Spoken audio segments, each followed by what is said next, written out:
gives you a choice. Either put on these glasses or start eating that trash can. I have come here to chew bubblegum and kick ass. And I'm all out of bubblegum. Good morning, my name is Billy. Welcome to Jared to Jared. On this week's episode, the Jareds will discuss John Carpenter's They Live, being a monk, partying in Taos, the one ring to rule them all, hanging out with Jebediah, and much, much more. Let's begin. Bro, I had so much fun in Taos this weekend. Nice. Freaking love Taos. Art This is show. so funny, dude. Yeah, it was cool. It was like this whole like EDM music thing, you know, it was like a DJ and all these freaking like total hippies, you know, just like honestly felt like it was like 1967, like all these like ridiculous looking people and it was cool. I was like selling stuff, you know, I sold a few things. It was good. Nice. Hanging out with this girl the whole night.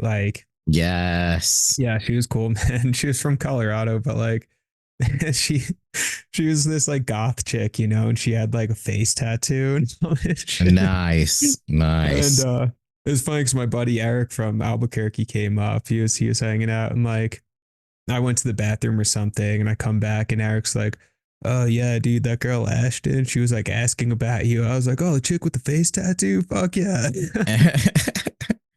Nice. Hell yeah. She was really funny. And she comes up to me. She's like, "Hey, I wanted to give you this ring." And she gives me a ring. I'm wearing it right now on my finger. Nice. One ring to rule them all, dude. That was made in Sauron. I don't know. Take that thing back to Mordor, dude. Well, that's the thing, because I looked at her and I was like, I feel like this is a trap. Are you like cursing me? What is this? And she's like, "Nah, bro, stop being weird. Like, I'm just like, you seem cool and I want to give you this ring." And her name was Ashton. Yeah, Ashton. Crazy. Yeah, she was Did cool. you have Man. like a tattoo on her forehead? No, it wasn't, you know, I say face, but it was kind of like, it was actually really pretty. It was well done. It was kind of like around the, like her hair on the side of her head was kind of shaved. And it was like a mandala coming out like from the ear, you know? Yeah, I like those. Those are cool. So it was like well done. It was like pretty, you know? Yeah, nice and subtle. That's cool, man. Boots on the ground too. It felt like it was like a middle school dance, man. It was so funny because there's like the DJ in there. Then I would like go dance for a while and come back and sell my stuff. And then you could tell, and you know, everyone goes to these things, like, you know, trying to meet people, mingle. Right. So then I'm like talking to Ashton for a while, and then like she gives me this ring. And then later on, I see her talking to some other dude, and I was like heartbroken, you know. Ashton, I was like, "You gave me a ring. What the fuck, you bitch!" I thought we were together. Like, so what does this mean? Take your ring back. Take your ring back, you bitch. You know. Hey, that's okay, man. In the moment, you know. No, and it was cool. And then we were hanging out later, and you know, everyone was talking to everyone. It was cool. Nice. Oh, she betrayed me. You betrayal. Oh man. And then I gave her a drawing at the end of the night, so it was cool. Oh, cool. Nice. Yeah, it was a good exchange. Numbers or what?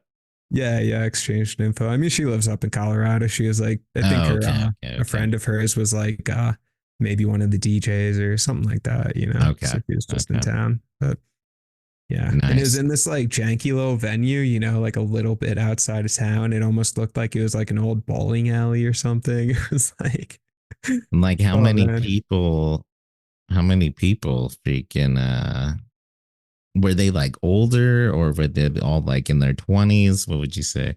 It was a whole range, bro. It was cool because it was like you know, definitely some like college kids in their 20s, a couple like ski bum kids, you know, like this one dude comes out to me like wearing a Grateful Dead shirt and hair's all long. He's like, "What's up, bro? You ski or what?" I was like, "No, I don't." Well, I used to, you know, it's been a while. And he's like, "Oh, bad. I work at the mountain this week. I was so sick, dude." Nice. Yeah. Stonered snowboarder kid. But yeah, so it was like, you know, some like college age kids, and then also up to like, you know, the oldest dude there is probably like, you know, a couple like white haired people, you know, just like old Taos hippies and shit wearing these like weird like white linen robes and shit. You know? Right. Jerry Garcia. Fuck Yeah. it, yeah. Oh man, it's so funny. And then the dude, the DJ, he's like playing didgeridoo. Yeah. Wow, wow. It's like, man, this is cool. Yeah, yeah. Yeah. That's tight. Yeah. And then today I was hanging out at the gallery. Hey man, like, that's the low techs, you know. That's shit's the Zion low right techs, there. bro. It's Zion. Yeah. And then I was at the gallery just putting in like volunteer hours, just like just because it's a cool place. I want to like, participate there. And yeah, and it's just I don't know, it's a good spot. It's like a warm energy Nice. at the gallery. Yeah. And then actually Eric ended up buying one of my pieces, Nice. So, yeah. Made a little bit of money, got the gallery some money. So it was a good weekend. Listen, man, I've always thought that Taos would fit you well. Yeah, it kind of does, honestly. Yeah. Yeah. It definitely there's an at home feeling for sure, Right. It's It's kind of nice. like the nymphs, but The nymphs. it's cool out there. It's cool out there. Yeah. Yeah, it's just a funny place. Like literally, I mean, I'm in this gallery that's selling all like psychedelic art, spiritual art, but it's like everyone who comes in is so like, oh yeah, bro, I just got out of the sweat lodge. That shit was wild. Yeah, gonna go do the ceremony next week, and it's like freaking everyone up there. Right. Yeah, so it's funny. It's cool. Gail from Taos. Yeah. Gail from Taos. Um, Yeah. I was thinking you should have applied too for the psych certificate at the Taos UNM. Oh yeah, that's right. Yeah, they do. That'd been awesome. Yeah. But yeah, you want to talk about that a little bit? The future plans. Yeah, we could jump into future plans. Yeah. So this week I was applying for the grad programs in mental health counseling. Right. Thanks for the tip, dude. I ended up tweaking the essay a little bit, took out that cleaned up the first paragraph. So yeah, thanks for reading it over. Cool. Yeah, so it's cool. We'll see. I mean, see what happens. I don't know. I'm looking Gonna forward put the to apps it. in. Looking forward to it. Finding out what I think you're gonna thrive in it, man. I think it's gonna be fun. It's gonna be fun because psychology is a lot about like research too, Yeah. And you get to read all these cool stories and cool books and Y-file shit. So Yeah. dude, you should work with people that get abducted. That's like an actual thing. No way. Is it really? It is, yeah. Get out. Wait, there's like psychologists that specifically work with abductees. Yeah, they specialize in it.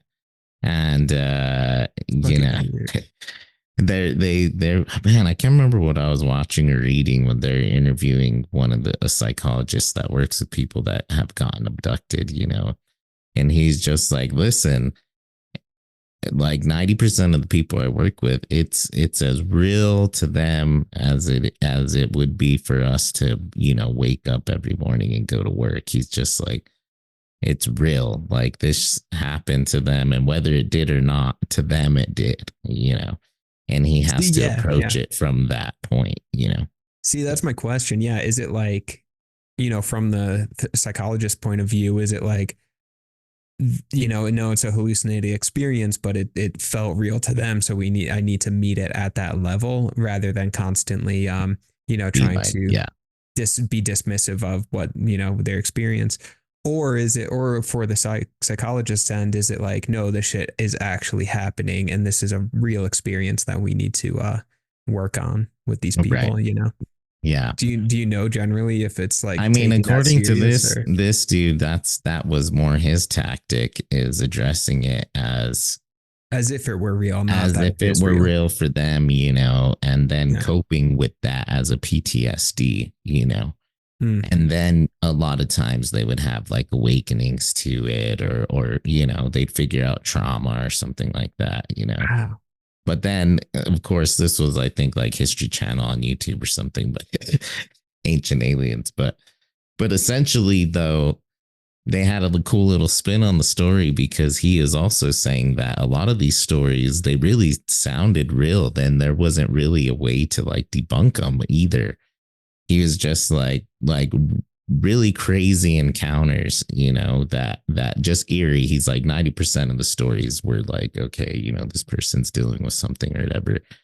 But he said every now and then some people would have some stories where he would just be like, holy moly, like, did this happen? And Yeah. a wide array of people he would see too, lawyers to, Jim Bob who worked at Lowe's, whatever. Yeah.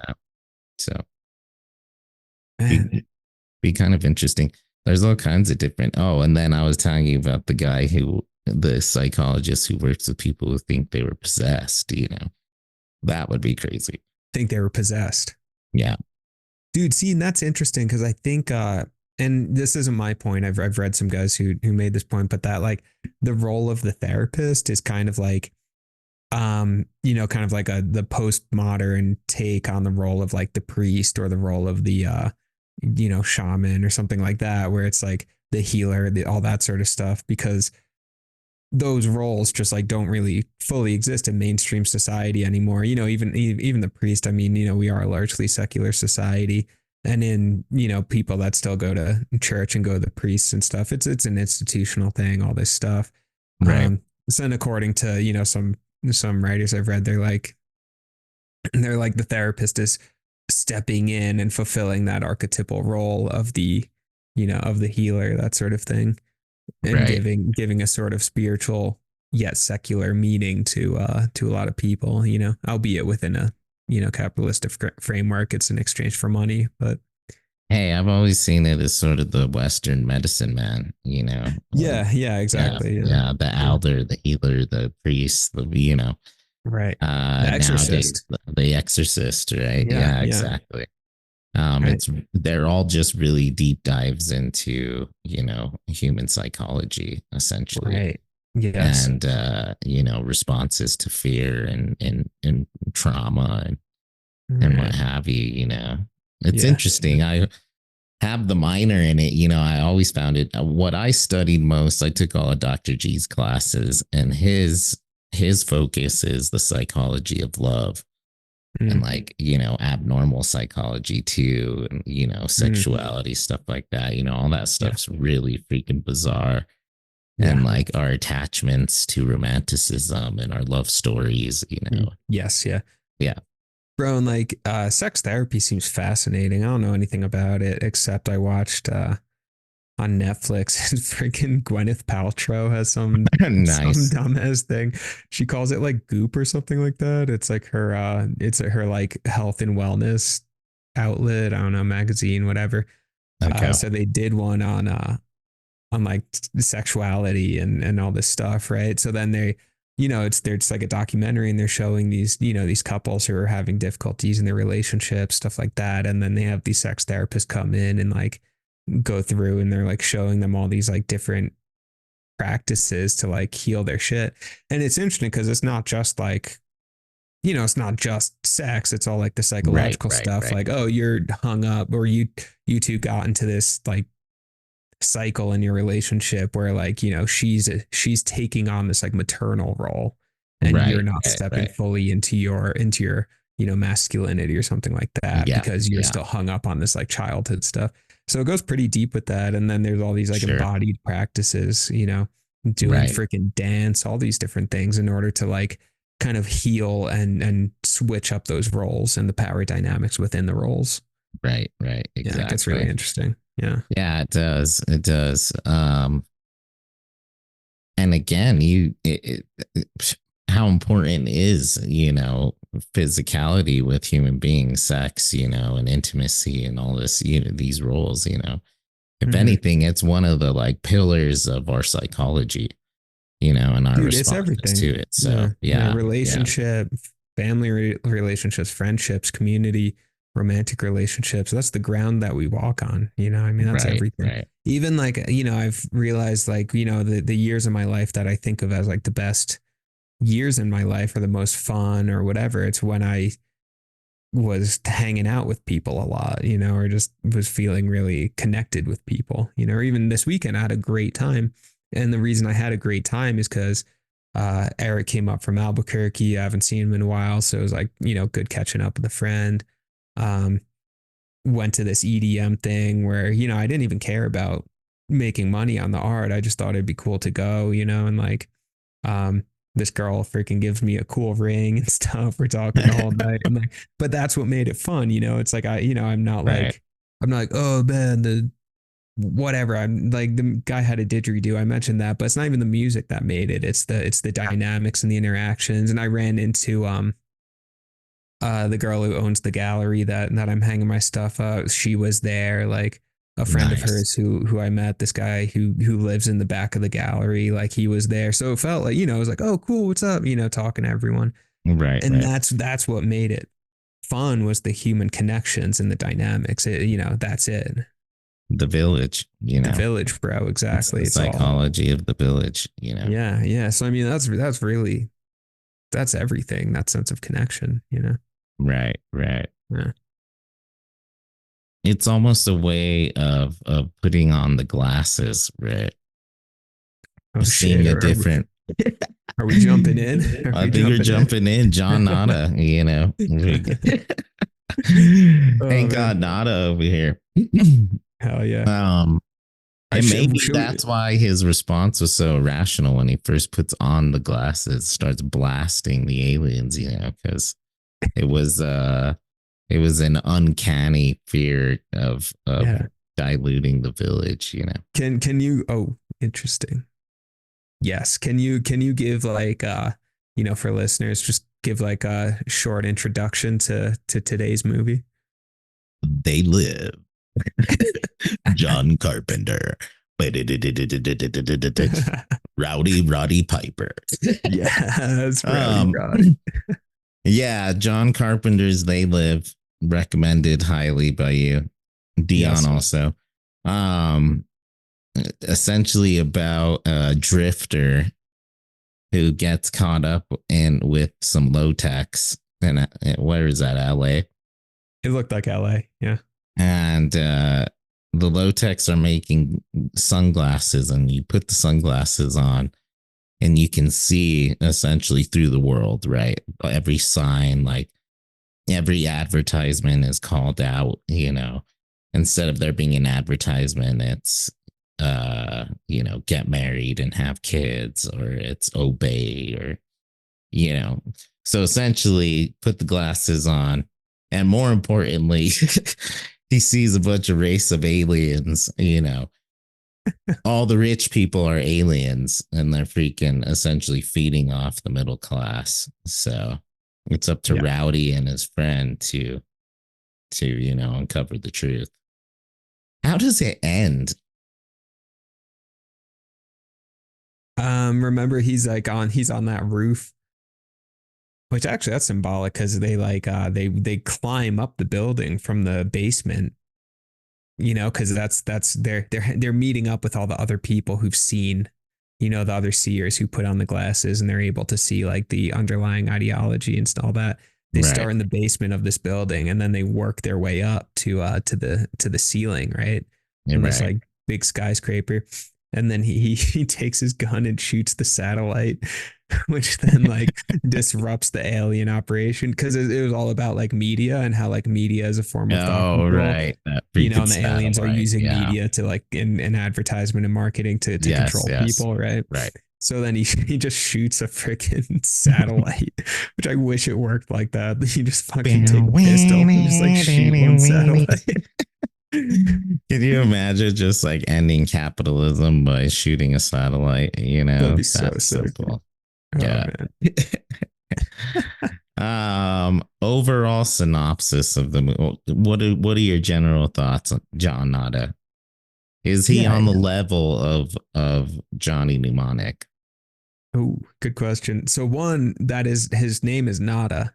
You know, I just want to point that out because that's so interesting, and that's tapping into like the Odyssey. You know, Odysseus has that scene where he's like, the Cyclops is trying to attack them, and Odysseus gets away, and the Cyclops is like, "Who did that? Who blinded me?" And Odysseus goes, "Nobody, I'm nobody." So then, you know, the Cyclops is screaming, "Nobody stabbed me, nobody." And then so all his friends are like, "Bro, shut the fuck up." Like, What are you Right. talking Right. about? What happened? Stop. Yeah. Yeah. So there's just something super fascinating about that. Or even in like the Zen tradition or Buddhist stuff, it's like you're meditating to like dissolve your ego and become nobody. So there's a big there's a lot to say about the name Nada. He's nobody Right. and he's the seer, right? He's the one Right. who left the cave, is able to see all the ideology, all the underlying, subtext of marketing and all that stuff, Right. and the ways in which, the society we live in is really a form of thought control. Yeah. Um, so who's capable of seeing that? Well, nobody is, right? Right. Right. Right. Yeah. So And then you think about like John. John is like John Doe, Johnny yeah. Mnemonic. Yes. It's Yeah. sort of like this. Did he go by John? Like in the movie, his name's John Nada. Okay. Oh yeah. Yeah. And then the Spanish origins, Nada, nothing, John Yeah. Nothing. And Yeah. he really is just a nothing. All he is just a construction worker, blends in, goes and eats tacos at the local village, Galacticism. Exactly. He's a Galactacist, essentially. No, he is. Yeah. I mean, this is another galactic. This is on the galactic movie list. Right. Yeah, this is on the approved galactic movie list. The approved galactic movie list. Yeah, so I mean, it's right up there with Johnny Mnemonic in the sense that Johnny Mnemonic, They Live, and The Matrix are all kind of doing the same thing. It's all about just like seeing past the veil, understanding, the underlying subtext of society, and then moving from that, responding to that, trying to free oneself from that, free the community from it, leave the cave to go back in the cave and try and find the others, that sort of thing. Right. Yeah. So it's and also right like there. everything that, Y files, the government cover ups, conspiracy, who really runs everything, Yeah. And it's interesting too. I have a question for you. Yeah. It seemed though as if the aliens did want to live with us though, right? Like when they're like at the bar, they're at Cheers, I'm wondering if maybe not all of them were evil, maybe there were a few in there that were just like, hey, I love my like human wife, we can have like, I'm totally against the uprising of the alien control, what we're doing here isn't the best. Yeah. I'm really good friends with Jim Bob, he's human. Yeah, I mean, who knows? Maybe there were some okay alien guys, At the same time, I feel like the criticism is that like that they walk among us, right? I mean, that's the whole thing. They walk among us, and is that like inherently bad or evil that this class of aliens that wants to control us is walking and living among us? Is that inherently bad? And I think of, it's like, what's the metaphor? I mean, it's really just talking about like, corporate-y Wall Street people or something like that who are like benefiting from a corrupt system, or also like not bad dudes. It's like, okay, this guy like hangs out with his parents every once a month for dinner, and then like, I don't know, whatever, just like goes to watch a Yankee game, and that's like what he's about. Maybe he's not like a really deep guy, but he's, kind of shallow, but sweet dude. Nothing's wrong with him. But I think that's kind of the point even. So yeah, that's a really good point that you bring up, because then it's like, what makes you the zombie alien? What makes you part of the power structure, a constituent of the power structure, and rather than a John Nada, someone who's a low tech, someone who's part of the humanistic resistance, what makes you the evil corrupt alien? Right. Oh man, it's crazy. That movie really gets you thinking. I like that perspective. Yeah, especially but when we thinking about like the signs, right, in the magazines. Yeah, and it's actually rather hostile language. Obey, freaking have sex and breed, get married, do this. It's their commands essentially, and that's the manipulation of the classist society, American society in which we live in. Yeah. Wherein we think, it's fine that there's Elon Musks out there and everything like that, you know. Mm-hmm. But if everybody were to truly put on those Zion glasses, take the red pill, put on the glasses, Right. Same thing. yeah, upload the files into your head, freaking The dolphin. 2 gigs in my head, man. Right. I think the world would sort of freak out in a way. But listen, though, I'm kind of thinking back to Brian. Would they? You know, and I think that's a big issue with They Live too. Is the fight scene, right?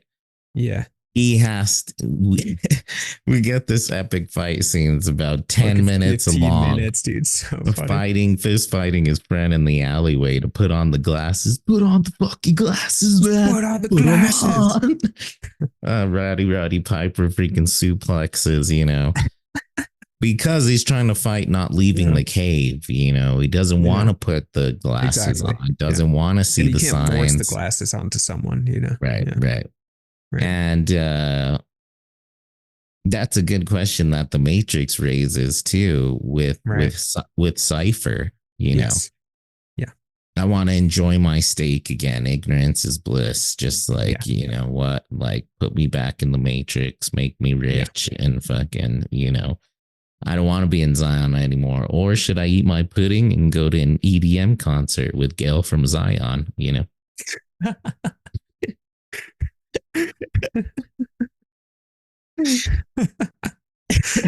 I like that. Gail from Zion. Yeah. But it leads you to think, is being comfortable more important in this society? Is it real comfort, you know? Yeah, and that's the thing, right? I mean, it's comfort, you know. Yeah, I think that's ultimately it. Like, do you want to live in the society and kind of like, you know, the quote, like, ignorance is bliss. I think ignorance is comfort. It would be more accurate, you know, where it's just like, okay, things are okay. It's comfortable. I feel safe because I don't have to like think about anything outside of my own little bubble, that sort of thing. Right. Yeah, absolutely. Yeah. And can you buy into that? I mean, sure, that's fine. And that's probably, okay, so Maslow's hierarchy of needs. I remember learning this in high school and like it really clicked, you know, like the hierarchy of needs. It starts with basic needs of just like security, food, all that stuff. And then that leads to, okay, well, now that you have that, you can start to develop skill sets and confidence and a sense of self. And then, you know, once you have that, then you can go towards love, you know, now that you feel centered in yourself, you can share that with others. And then beyond that is self-actualization, which I remember reading that and I was like 16, 17. It was like, what's self-actualization? I didn't know. The teacher didn't fucking know. I read it and just like there wasn't, you know, the description of self-actualization wasn't satisfying, you know. I was like, what the hell is self-actualization? And then Maslow, he also said that he thinks only 5% of the population actually achieves self-actualization, which I imagine is, you know, maybe becoming your true self, your essence or whatever, stripping away all the layers and all the shit, you know, becoming your authentic self. And he goes, only 5% of the population actually embodies that. Now, is that a bad or good thing? I mean, he doesn't say if it's bad or good. He just says this is what it is. And, you know, is that horrible that 95% of the population, and if that number is accurate, is like just one of the sleeping masses, right? One of the sheeple just like takes the blue pill. Like, I don't care if it's the Matrix, whatever. Like, I still have my like wife and kids in the Matrix, you know, it's not a big deal. Get to go to like shop at Whole Foods and, you know, things are pretty okay, you know, we're safe, you know, we're not in freaking some war-torn country, whatever. And so like, you know, okay, this is cool. Like, I'm comfortable. I did it, you know, my job's not super fulfilling, but it's okay. I'm supporting my kids. We have fun on weekends, you know, and then there's the 5%, which is, you know, people leaving the cave through whatever means, whether that's like spiritual stuff, intellectual stuff, creative pursuits, athletic pursuits, you know, I mean, you know, guys in the freaking Olympics and NFL who are just like pushing that level of human capability. You know, I mean, those guys aren't living for comfort. They're living for something way, way more alive than comfort, Right. you know? So, I mean, I don't know. So does it matter that the aliens are walking among us? You know, does it matter that 95 of 95% of the population is more desirous of comfort than they are of truth? Does that Right. actually matter? You know? Well, listen, I think that during that scene when he walks into the grocery store Yeah. and then he's at the glasses and he's like, "You fucking face is fucked up, man. What the hell, man?" And then he starts blasting like old ladies and stuff. Like, yeah, they're aliens. But listen, it just seemed to me like he jumped to conclusions a little bit. It's like, I could see that. maybe don't start killing people right away, Rowdy, you know? Yeah, he's a little bit speciesist, right? Because immediately he sees like, you know, he's like, oh, the alien doesn't look like me, so I'm gonna fucking shoot her in the face. Listen, man, I don't want first contact to go that way, you know. It kind of seems a little irrational. I mean, in the context of that universe, though, it's like, you know, he puts on the glasses and then everything around him, you know, money turns into pieces of paper that says, "This is your God," right? So it's obviously, you know, it's the Matrix, it's freaking Sauron, it's all that, all that stuff for sure. In the context of the film, he has to go to war immediately, you know. Immediately, dude, it kind of freaked me out because he puts on the glasses and then starts immediately shooting everyone. So this movie came out in 1988.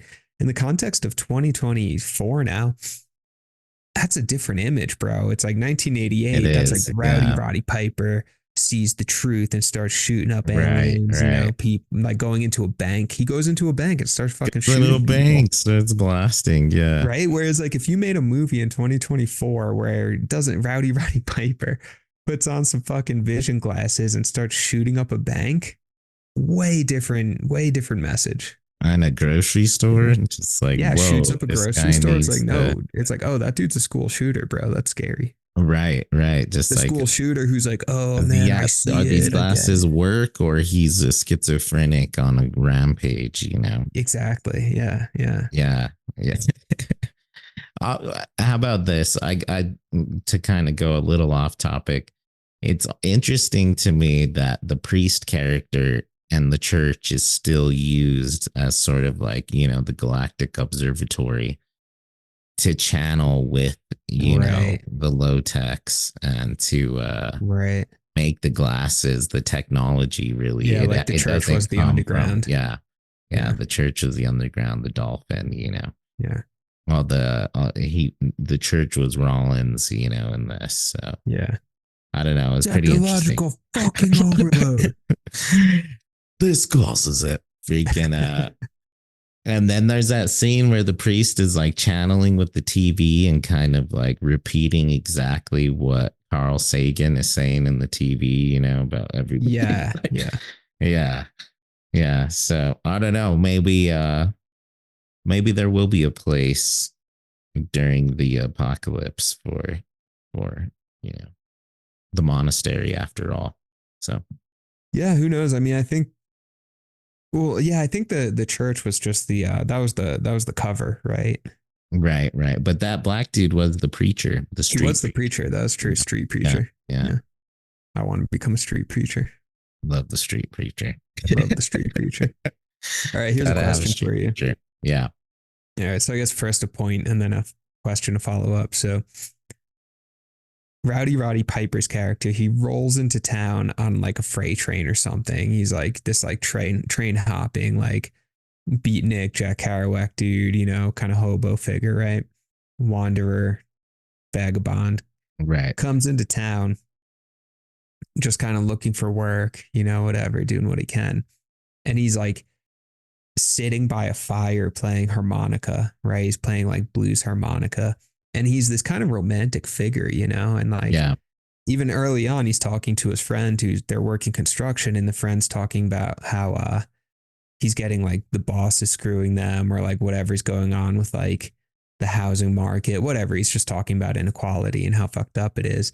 And Roddy Piper's character, who's sort of like, kind of like a 1950s figure almost or something like that, is like, He goes, nah, man, I believe in America. Like, I think it's all gonna pan out. And, it's like, it'll work. This is America. And then Right. the friend is like, and the friend's, is a black dude. So different perspective than Rowdy Roddy Piper is like, no, like, what do you mean? Like, have you not, like, look at this. It's 1988, fucking Ronald Reagan, dude. It's like trickle Right. down. Like, are you kidding me? And Rowdy's like, old school view. No, it's America. It'll work out. Yeah. And then, of course, he gets disillusioned of that when he puts on the glasses.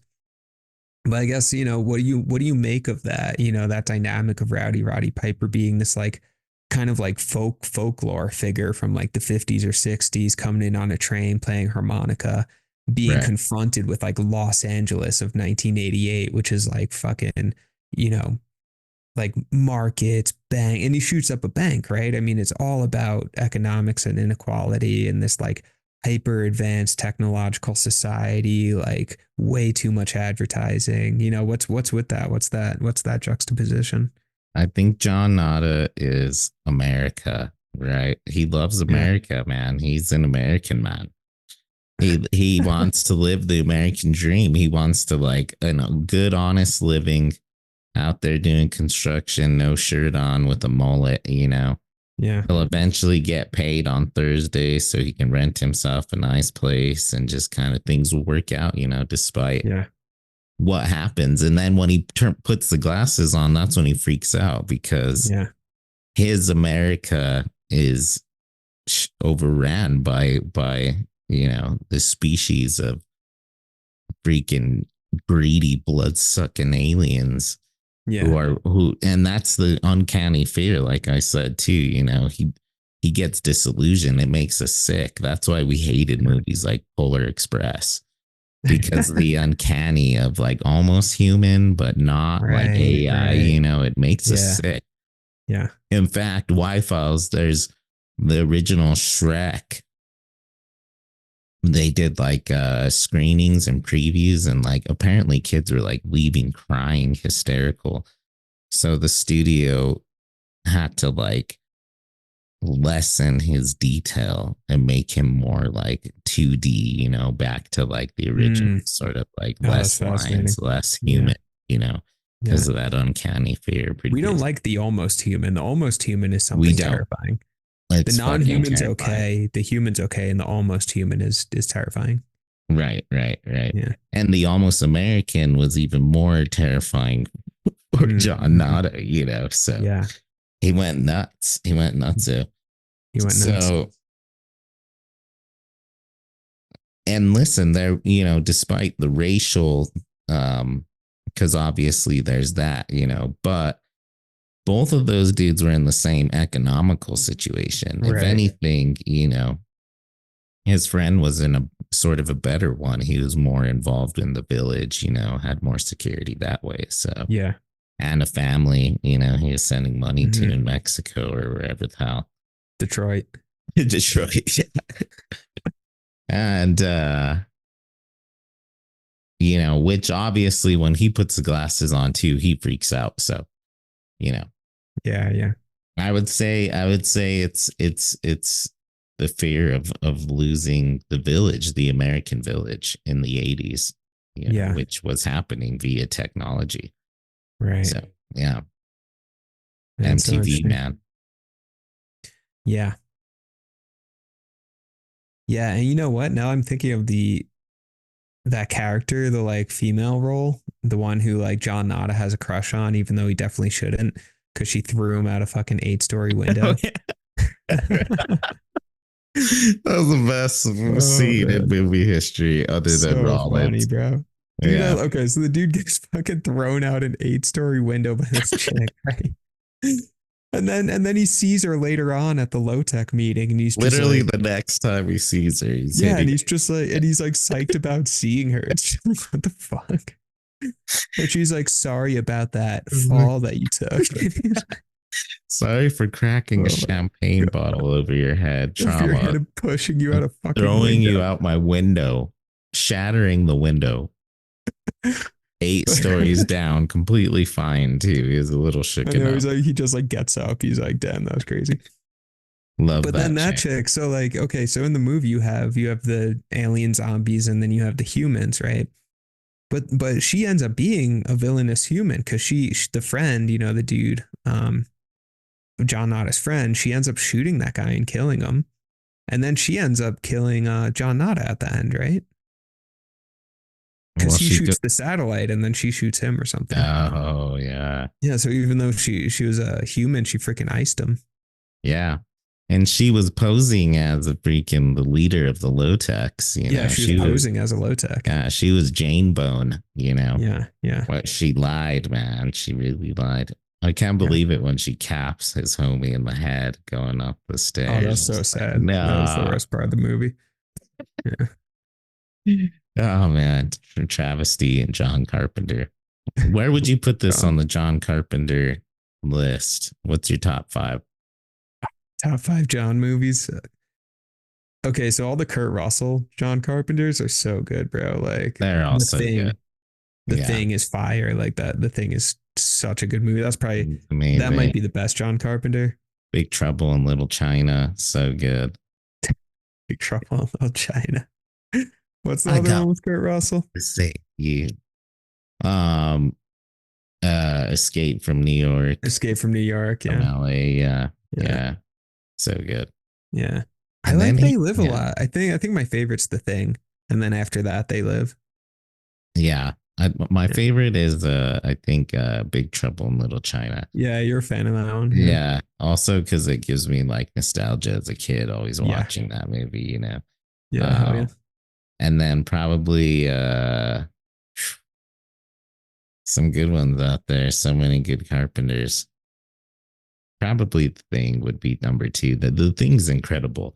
That's like It's one of such the a good best movie. movies ever made. Yeah. So And it's John hard to Carpenter say. is really thought provoking, actually. I mean, they're like these corny ass 80s movies, freaking Rowdy Roddy Piper, Kurt Russell, these like action Right. figure looking guys. But then he does have these pretty thought provoking plots and everything. I mean, even in The Thing, it's like the whole thing is that it's like a contagion, right? And then they're Yeah. doing this like blood test, and then it's about like the paranoia that we feel and in reaction to a contagion. And I think Right. you and I watched that like right before the pandemic started, We did, yeah. something like that. And Yeah, also like the doubling and yeah, trusting and yeah, yeah. yeah. Wow, that movie's insane. There's doubling in this movie too. What do you Um mean? Which? with the aliens and the humans sort of like, Oh, yeah, yeah, yeah, don't really know who's an alien and who's a human. yeah. Hey, here's a And question for you. yeah, Okay, if 95% of the population is sleepwalking and then 5% is awake, they live, we sleep. right. Would society benefit from the reverse? Would society benefit if 95% were awake and 5% were sleepwalking? Right. Or would society just crumble? What would that look like? Like, is it necessary for society to continue into the future and progress? Is it necessary for 95% of it to just be asleep and unaware of that process? I mean, I want to say no, right? Yeah. Like if it's the Matrix and we're all in pods getting eaten by machines, listen, I hope that reality ends real soon. Right, right.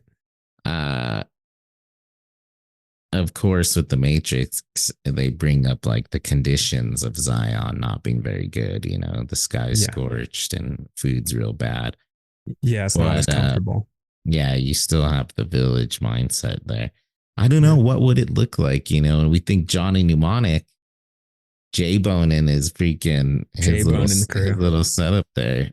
It's not very nice. No, We yeah, got that freaking dolphin in the freaking little aquarium. It's like, yeah, what would be the end goal here? yeah. Are the low techs simply, a version of failed communism? Like Right. like or a successful communism.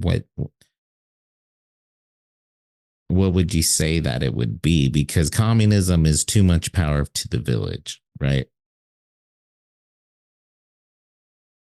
like all power goes to the leaders of the village, essentially. Yeah. And then capitalism is the issue is more the inequality of wealth, where we're more ran by corporations, right? Yeah.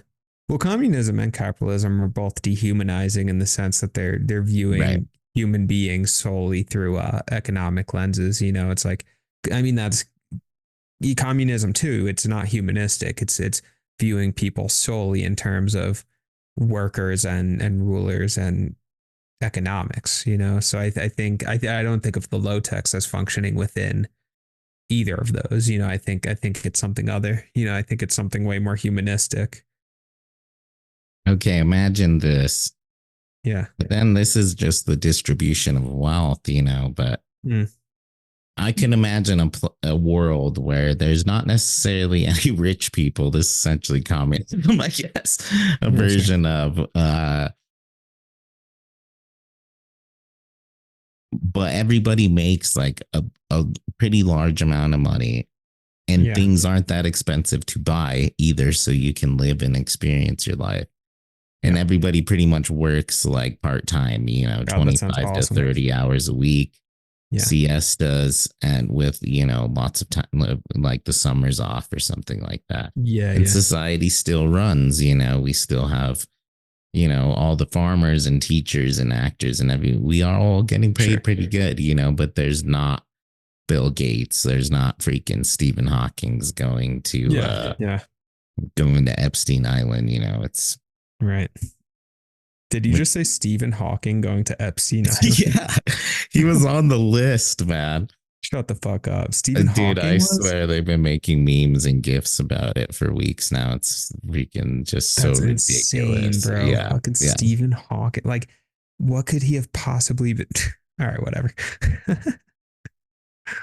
Dude, it's wild that places like that just, you know, and you're telling me that was the only one. There's others that exist that are protected by other governments, you know, and stuff like that. Like, it's wild. In the village, there wouldn't be the freaking trafficking ring, you know? Yeah.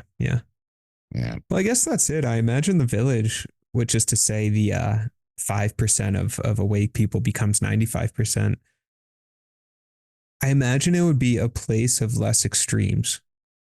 You know, you like you're saying, you wouldn't have freaking, you know, like multi-billionaires, but you also wouldn't have in fucking Epstein Islands and shit. But you wouldn't have vast poverty either. Yeah, it would just be more of a middle road kind of thing. And it's like, would we have this like hyper technological society, or society where you can just like get anything you want anytime you want? Like, no. You know, I think it would be a more grounded reality. Right. You know, maybe you're. Dare we call it a unionism, where it's sort of based on like a union, you know, where equality of opportunity and pay at your experience levels, you know, within the village. Yeah. I like that. I like that term, unionism. Yeah. That's going to be the book of unionism in the Galactic Bible. Yeah. According to Unionism, chapter 1, verse 5. Yeah. So I guess the alien run society, that would collapse if 95% of people were stopped sleepwalking. The you know, the alien run, the freaking Matrix, people in the pod realm, the Matrix would collapse. Yeah. The Matrix would collapse for sure. You know, freaking Wall Street, marketing, advertising, all this shit, you know, this causes it, that causes it, you know, right. That would collapse. And then what would exist? Yeah, I guess it would be that Zion living where you're not living this like hyper comfortable life. Like you got to go chop some wood, you know, and wear your like weird hand knit sweaters and shit like that. And eat porridge every day for breakfast. But in that, you know, you're chopping wood, you're in community, you're dancing with people at the Zion festival, you know, talking to freaking Gail from Zion. And she like gives you a glowing ring that may or may not be cursed, you know, and it's like a funny thing, whatever, you know. Yeah. Gail from Zion. And there'd still be CEOs, there'd still be scientists, there'd still be educators, teachers, Sure. Yeah. Yeah. Because we still got to work. We still got to people that educate our chop kids. wood, whatever, you know. But, Yeah. you know, everybody's making more of an equality of pay. Yeah. And the funds also don't go to things like the industrial fucking military complex or in the incarceration system. Exactly. You know, the funds go to educating humans, space exploration, cleaning up the environment, helping animals, whatever the case, right? Yeah. Finding our dolphins out there on a communal level, you know. Yeah.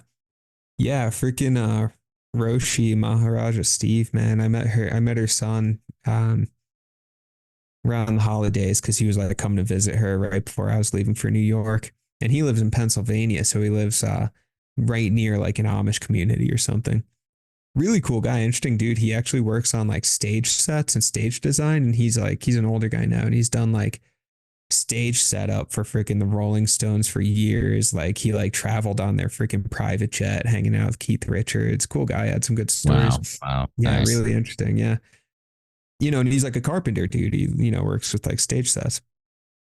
And so he lives right near these Amish people, and he's talking about the Amish and shit like that. And I was like, well, are they happy? You know, do they seem happy and healthy? And he goes, from his interactions, he goes like, yeah, they're actually like incredibly, like they're all so fucking fit because they're all carpenters. They're all like building freaking farms all day, raising livestock. You know, they have close knit families. He's like, yeah, there's no drinking. You know, he's like, it's a kind of a thriving society in that way. He did say, he goes, you know, you also have to acknowledge that's like the way they, you know, treat their women and stuff like that isn't healthy, you know, and in terms of our standards for sure, you know, that there is hyper traditional gender roles and shit like that, to an extent that like isn't healthy. Right. But he goes, generally though, it's, you know, he goes, yeah, they seem like they're pretty healthy and fulfilled people, you know. Listen, like, wow. I think there's something to, you know, of course, don't need to go to the extreme of, you know, thou shall not this or that, right? The negative parts of it. Yeah. But there's something to gain from that. I think there's a perspective there. Yeah. And, you know, just sort of on my like cleansing journey right now in my life, I want my latter 35 to be a lot, you know, cleaner and just fuck yeah, dude, more clear, you know, going clear. And hashtag Tom Cruise, you know. I think that there's something to take from that, because a lot of times we think we can't break habits of, you know, drinking or hooking up with people or going to the freaking brewery or whatever it may be. Yeah. Or being an incel or whatever the case, you know, freaking.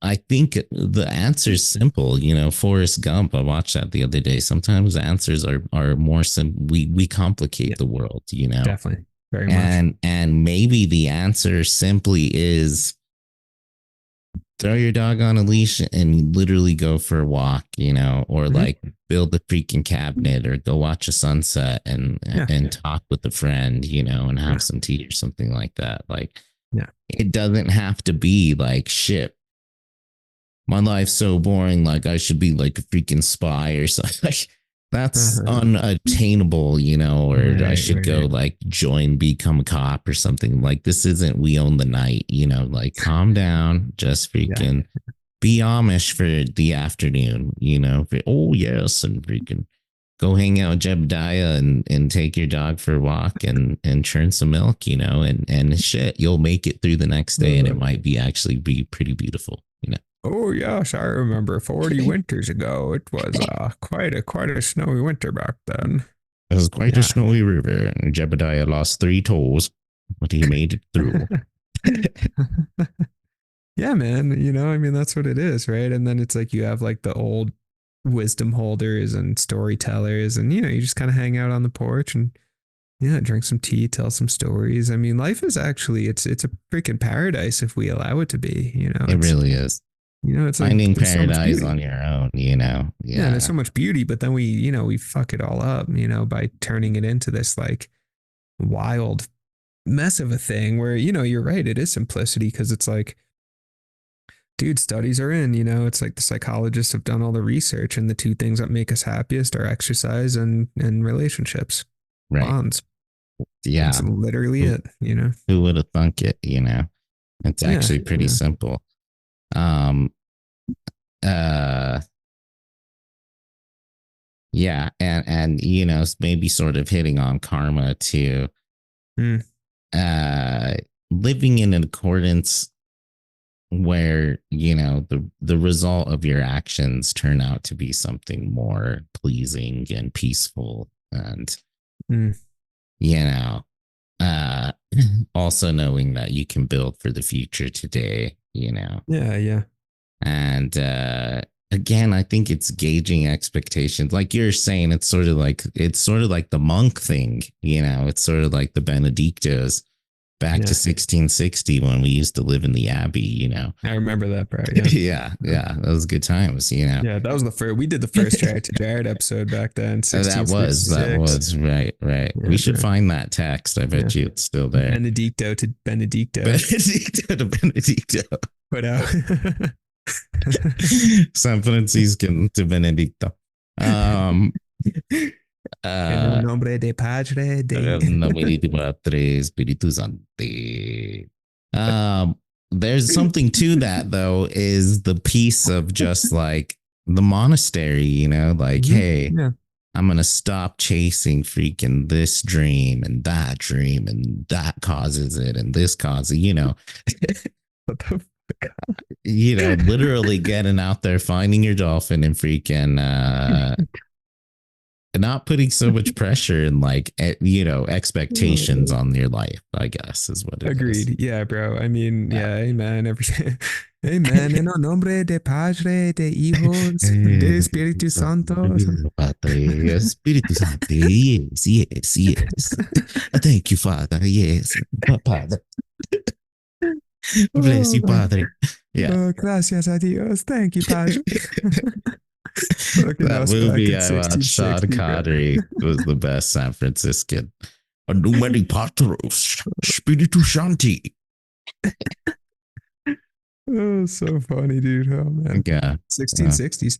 No, but you're totally right. I mean, that's it. Yeah, I don't know. It's like keep it simple. And I think other things will come, look at what happened with you and Taos, girl, had a good time, whatever. Yeah. Like, I think when you start living with less regret, then that episode when we were talking about the Demeter, before we went to the Super Mario's, there's a good line that we were talking about where it's just like, start experiencing your life and then maybe we'll start living with less regret, Yeah. And I really want to like remember that now is just like, hey, I'm not here to fucking on an agenda.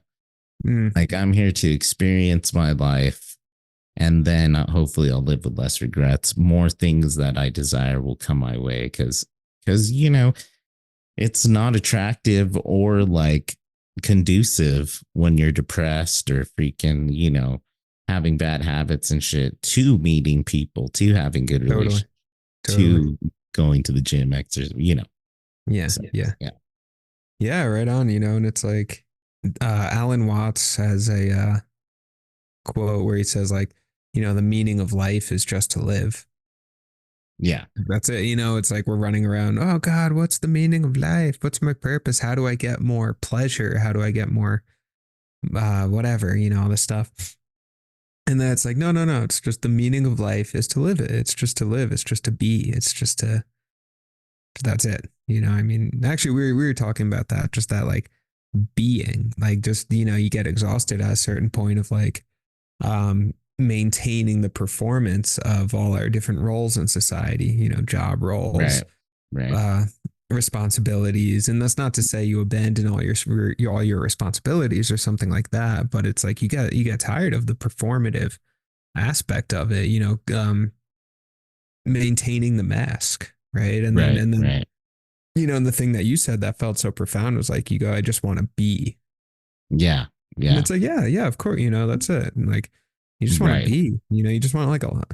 It's like we're trying so fucking hard. It's like, but we don't have to. It's just like allow life to be, It's like, Yeah. and if Yeah. I'm, and Karma, that Roshi said this on the interview where she was like, some people, it's their actual authentic beingness to, work whatever jobs, to like pour coffee, to, whatever janitor stuff, right? Or like, Or be a whatever it is. lawyer. She's like, that could be Whatever, someone's yeah. truth, and that's great, And it's like, what's the fucking struggle? It's like, we don't all have to, fight to be, lawyers, doctors, scientists, freaking president, CEO, to have a ton of money. It's like, no, you can also still find like quite a bit of just decency and comfort and joy in like Jim Bob's Right. existence.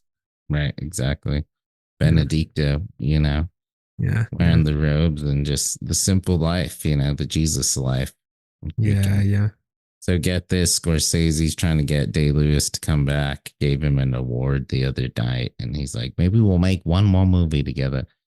And he's making a movie about Jesus. So everybody's like, oh man, Daniel Day-Lewis is Jesus. This is going to be great. That's going to be fucking nuts. Daniel Day Jesus. Fuck yeah. Daniel Day Jesus. Hey, Jesus. They should cast the same dudes. Oh, man, I love Daniel Day. Yeah. Aren't they coming out with the second fucking Passion of the Christ? Are they really? Yeah, What's which is the second? I don't know, dude. So dumb. I don't know. But yeah, I'm pretty sure like the dude who played Jesus for Passion of the Christ, fucking Mel Gibson, back in 2000, whatever, fucking people driving their Hummers all excited about Jesus, like fucking yeah, they're coming out with like Passion of the Christ 2, where I think he dies on the cross a second time or something. Oh, okay, nice. No, I don't know what the fuck happens, but like even more passionate. JC. Even more passionate. Daniel Day-Lewis. Double the whips. Double the pain. Yeah. That was like a weird phenomenon when that movie came out. I remember like such a weird phenomenon. A bunch of like Christian kids at my school would be like, yeah, me and my church, we're going to go watch the Passion of the Christ. And we'd be like, what the heck? Yeah. Because in the 90s, Jehovah's Witnesses were low techs, they like weren't into any of that. Just like, oh, no way. No. It's like freaking, that's capitalism, Bro, I'm just going to say it right now. We might get canceled. But like, bro, Christians are fucked up. It's a fucked up, fucked up cosmology, bro. It's like, think about it, man. Like, okay, whenever that movie came out, 2006 or something, George Bush years, Borat, like, right. It came out around the same time as Borat. It did. Yeah. Really weird. Freaking, all these people who are like, Jesus. Box office. Yeah. They're all going to see it. And like, there's this big like Catholic guilt thing. It was like, because that was the whole point of the movie. You go and you get high on the suffering. You go and you get high on watching this man get fucking whipped with the fucking gore capitalism. It's gore. It's pure gore, bro. It's fucking Jesus is the original gore capitalism. He was a Jew, bro. He was a minority, and like original gore capitalism. Then you get all these people who are generally, middle class people, comfortable people, even rich people who are like going, oh, I can't believe like he just died for our sins like that. Oh, I can't. I need to be better. And then and then they don't do anything to be better. And it's like what the? It's such a you get high. But everybody's there just like frothing at the mouth in the theater. Just whip him. Oh, I'm so guilty. I can't believe he did that for us. We went through so much pain. Yeah. Yeah, bro. It's like Christianity. I'm anti-Christian starting now. I'm over Jesus, but Antichrist to Antichrist. Bro, we started this podcast both being like really into Jesus, and now we're like, bro, that's true. Now we're out. Now we're completely out. Yeah. Yeah. Unless Daniel Day-Lewis is playing him, in which case I'm back on Jesus. He's going to change our minds. He's going to change us back. Yeah. Well, hey, William Dafoe as Jesus was not down. That was a good one. I think that, oh man, that movie, it was crazy. I remember too, I had like seen it without like parents' knowledge or whatever. And like, Yeah. there was something inside of me too that was like, man, this freaking dude, because I was still like a kid, you know, still like believed in Santa Claus, Jesus Claus. And I was like, man, this guy like went through the ringer for us, Yeah. you know, this Yeah, is yeah. crazy. Melly Gibson, you know. Melly Gibson. But Jesus Claus. so I have a really terrible confession to make. Me and one of my like favorite girlfriends of all time like watch Passion of the Christ. Ended up like hooking up the whole you were making out during Schindler's List. Oh my god, that's so funny. Oh man, so funny. You were making out during Passion of the Christ. Oh man, terrible sacrilege. Well, hey man, check this out, because it's like, you know, the public hanging, right? Fucking, right. you know, the public guillotine, you know, the public execution. I mean, that's been a big thing through the 50s. You know, if you include lynchings in that, which you definitely can and should. Oh yeah. I mean, like public execution, it has been a thing up until really fucking recently. Right. And you know what? It's still a thing. The only difference is that we, like so many fucking things now, we just displaced it or exported it into the digital realm. So rather than going outside into the town square and fucking hanging someone up, it's like, you know, Saddam Hussein, you know, video of that dude getting fucking hung, Gaddafi, right? All these people where there's video footage, you know, freaking 2006 or whatever. You're like 12 years old, go on YouTube. Oh my God, they got Saddam, you know, or like, Passion of the Christ, same thing. You know, as actors, it wasn't a real one, but it's the same exact thing. It's a public execution broadcast on the screen. Right. Yeah. Village justice on injustice, you know. Yeah. Sort of like the collective freaking freak out. Napoleon, you know, when they chop off the queen's head in the beginning. Antoinette, Marie, she was so hot. So hot. Oh man. I love how like, you know, just like unaffected she was by it all. Just like chin up. That's incredible. Yeah, just like getting totally pelted by tomatoes. So hot. Yeah. So So I was watching this terrible movie with Tom Hanks called The Terminal, you know, and it was okay. I was like sick with the flu A and B, hallucinating watching this movie, you know. Yeah. But they talk a lot about Napoleon, and because I don't know, it's just like him and his romantic relationship with the flight attendant, Catherine Zeta-Jones. Oh, cool. Yeah, but she says that, you know, ego actually saved Napoleon's life, because when he was finally cast out of France, you know, to the island, you know, ousted, whatever. Exiled. Exiled. He tried killing himself, but he thought that he was such a strong guy and such a like fierce, noble warrior from the gods that he had to take like triple the amount of poison. So he drank like triple the amount of poison, and it was so much poison that his body immediately rejected it, and he lived.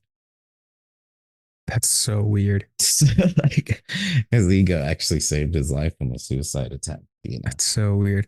Bro, you want to hear something fucking crazy? Yeah. There's primary firsthand accounts, people keeping journals and stuff during the French Revolution, right? Documenting the experience of being at the guillotine, right? I forgot who the guy was. I think he was just some kind of like minor noble figure or something like that. So he had like a balcony overlooking the plaza, right? And he's looking out on the plaza as they're dragging out fucking like, you know, Louis the 16th, Marie Antoinette, all these people, freaking Robespierre. Right. And this guy was disgusted with it. It sounds like he was a more sensitive kind of soul. And he's just like, this is fucking terrifying and barbaric. And it's like happening out my window every weekend, you know, dark shit, really dark shit. And he's describing it. And he goes, it was a party. He goes, people fucking loved it. It wasn't grim. It wasn't, it wasn't dark. He goes, people were partying. He goes, down in the plaza, they're drinking, they're laughing, they're celebrating. He goes, people are having sex in the fucking plaza openly as they're cutting people's heads off, in front of them, right? Yeah. Which is like, holy shit, man. So I think of you and your girlfriend making out during Passion of the Christ. Oh, the ninth gate. Yeah, sinister. Yeah. Oh man, it's so sinister. The passionate. Maybe that brings it out, the like pagan celebration, Right. How old were you? Like 2006. I was 2006. I was probably like 20 years. You're like 18 or something. 18, yeah. Probably maybe like 17, 16, 17. Yeah. Freaking making out. Oh man.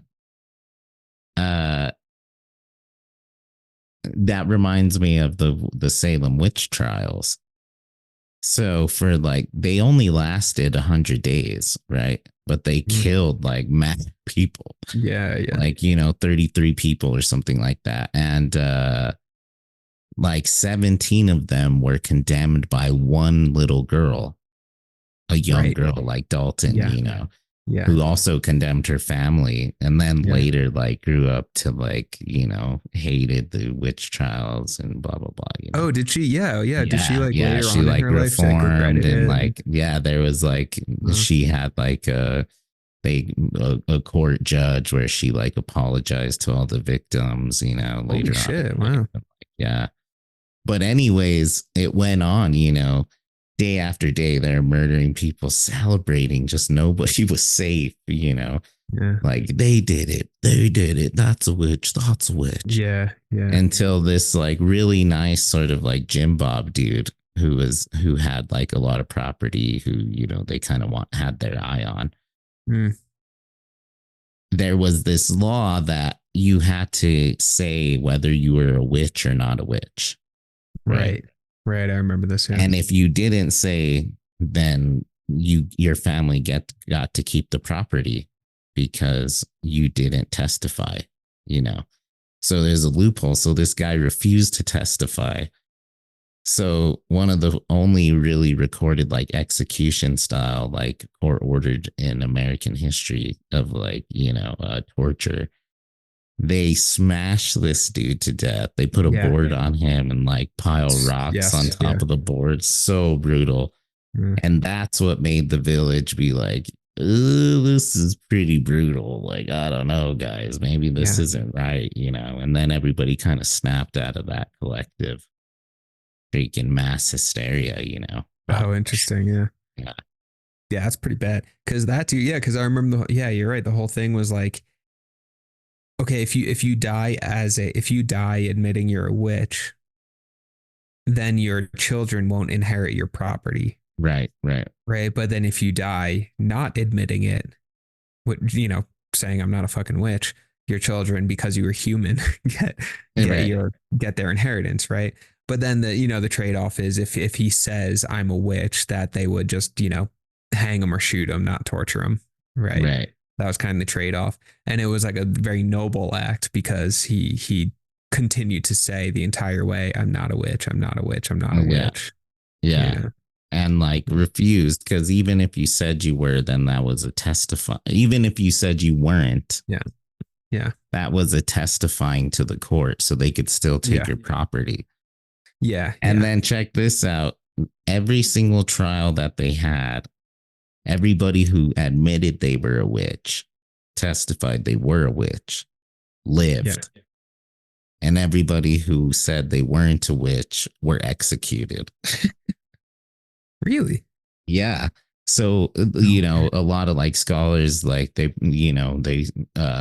ponder, skeptics, just like maybe it's because when these people would say they were witches, it was a reinforcement of the collective hysteria, so they would allow it to happen, and they'd be like, oh, I see what we said, there's a freaking witch, Yeah. But a lot of them like mysteriously like skipped out of, out of town or disappeared, or like there's a lot of legends behind it. So Yeah, one theory is that there was the wheat was infected with, I think it's called right. ergot, right? Which is Yeah, like a yeah. similar chemical composition as LSD. Right. So there's the idea that these people are just tripping the fuck out, Right. freaking out, witch trials. Could have been Which Black possible. Phillip, man. You never know. No, it's definitely Black Phillip. Do you like the taste of butter? Would you like to live deliciously? Final thoughts on They Live. Greatest movie ever made. It's so good. It's up there, man. It's top 25. Yeah, on the spectrum of greatest movie to worst movie, it's definitely closer to greatest movie for sure. Right. Yeah. It's on a a good scale one, of Killers to Johnny Mnemonic, it's closer to Johnny, Oh, Killer. Yeah, Flower Moon. It's definitely closer to Johnny Mnemonic. Yeah. I'd say definitely top 3. If, probably my 3rd favorite Carpenter. Fuck yeah. Okay, cool. Yeah. Do you want the glasses? Do you want to put those on? Do you want to shoot the satellite? Do you want to join Zion? Do you want to go hang out with Ice-T? J-Bot. Yeah. We had this question during the Johnny Mnemonic episode, I think. Yeah. Are you with the low techs, or are you going to choose the, red pill, blue pill, which whatever, however you want to put it? Be one of the 5% or the 95% sleepwalkers. Yeah, I mean, I don't know. I think both of us, it's kind of like just, my lifestyle sort of speaking, it's like, I'm in Zion, bro. It's kind of like freaking doing the meditation thing all day, like hanging out at this like art gallery, hanging out with freaking Gail from Zion, I mean. Right. Yeah. I'm with you, but I guess I've always been sort of the, I've always sympathized with Cypher. Yeah. And even though I always end up sort of being a Rollins, I can see another side, and I think the main thing is balance, right? You got to be yin and the yang, it's not all living in a school bus, hanging out with the dolphin and firing lasers, Right. It's not always taking the ring to Mordor, Right. It's also being at the Shire, having a pint with Sam, and maybe having a couple hobbits of your own, and getting to the end in a peaceful and happiest way that we can. On behalf of the Jareds, thank you for listening. Follow and tell your friends about the show. The Jareds will be back next week, and always remember, they live while we sleep. Stay safe out there.